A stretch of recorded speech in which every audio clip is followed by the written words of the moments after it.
Dobrý podvečer prajem. Najdôležitejším a najviac diskutovaným bodom dnešného zasadnutia Mestského zastupiteľstva v Banskej Bystrici bolo bezosporu zákaz hazardu.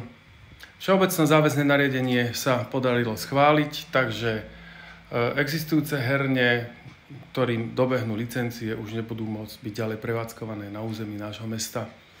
Hlasoval som za zákaz hazardu napriek tomu, že teda to všeobecné záväzné nariadenie je sprevádzané rôznymi takými, by som povedal, nejasnosťami, ale je na predkladateľovi, ktorým bol pán primátor mesta, aby to všeobecné záväzné nariadenie bolo v súlade so zákonom. Ďalšou vecou, ktorú sme riešili, tak sme schválili 3 miliónovú tranžu úveru z úverového rámca, ktorý už bol schválený.